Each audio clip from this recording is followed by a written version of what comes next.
Hello everyone, मैं हूँ शाइस्ता आफ्ताब और आज मैं आप लोगों के लिए एक बहुत ही खूबसूरत कहानी लेकर के आई हूँ। जिन्होंने लिखा है वो कहते हैं कि एक बार हमारे घर में पुरानी गाड़ी हुआ करती थी, यानी कि एक पुरानी बाइक थी जो कि किसी के काम की नहीं थी, क्योंकि सबके पास अपने अपने साधन हो चुके थे और मैंने भी कार ले ली थी। तो एक दिन बैठे बैठे मन में ख्याल आया कि क्यों ना उसे बेच दिया जाए। फिर फटाफट से ऑनलाइन पोर्टल पे जा कर के उसकी डिटेल्स फिलअप कर दी। तो फिर सोचा कि उसकी कीमत क्या रखी जाए, तो 30,000 उसकी कीमत लगा ठीक रहेगी, तो 30,000 लिख दिया। उसी के कुछ दिन के बाद से कॉल आनी स्टार्ट हो गई। कोई कहता 15,000 में दे दीजिए, कोई कहता इसकी कीमत 18 में दे दीजिए, कोई कहता 22 में दे दीजिए, कोई कहता 25 में दे दीजिए। ऐसे करते करते बात 28 तक जाके पहुंची, लेकिन वो 30 वाला कॉल आया नहीं था अभी तक।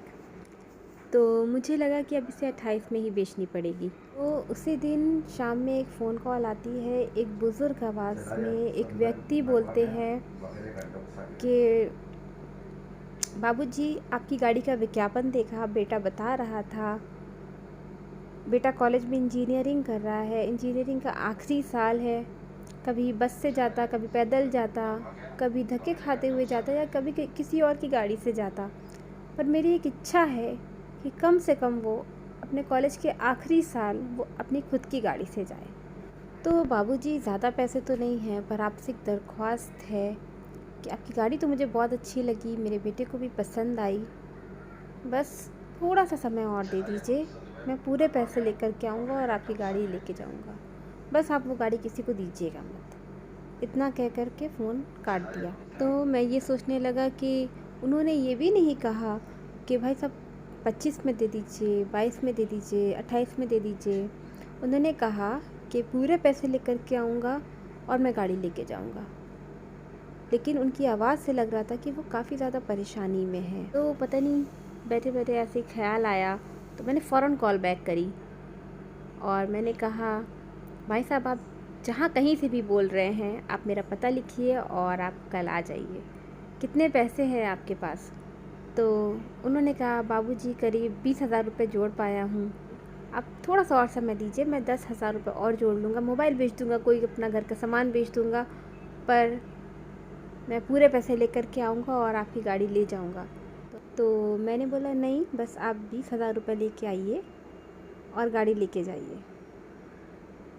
उनके चेहरे पे जो खुशी थी, उनकी आवाज़ में जो खुशी थी, वो बयां नहीं की जा सकती।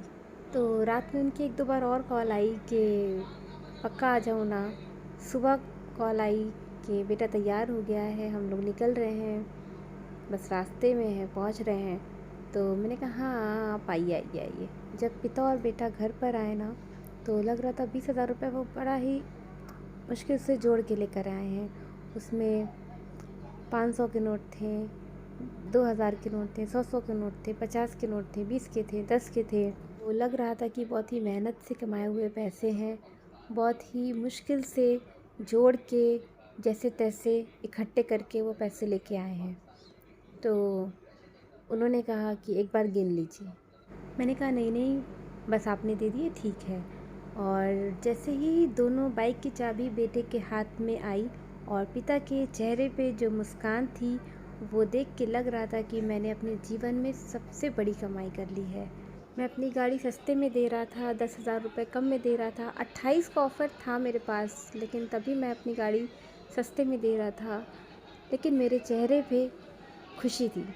जो वो 20,000 रुपये लेकर के आए थे, उसमें से मैंने 500 रुपये का नोट निकाला और उनके हाथ में दिया कि जाते जाते मिठाई ले लीजिएगा। क्योंकि मन में एक ख़्याल था कि उनके पास पता नहीं पेट्रोल के पैसे होंगे भी या नहीं होंगे। अगर होंगे तो वो मिठाई ले लेंगे, और अगर नहीं होंगे तो कुछ का मिठाई ले लेंगे, कुछ का पेट्रोल डला लेंगे। वो पिता जाते जाते मुझे बहुत सारी दुआएं भी दे करके गए, बहुत ज़्यादा उन्होंने मुझे आशीर्वाद दिया, दुआएं दिया। उस दिन लगा कि जीवन में मैंने बहुत बड़ी कमाई कर ली। तो छोटी सी कहानी ये सिखाती है कि अगर आप अपनी तरफ से कोशिश करें और दूसरों के चेहरे पे मुस्कान लाएं, तो बात बन जाती है।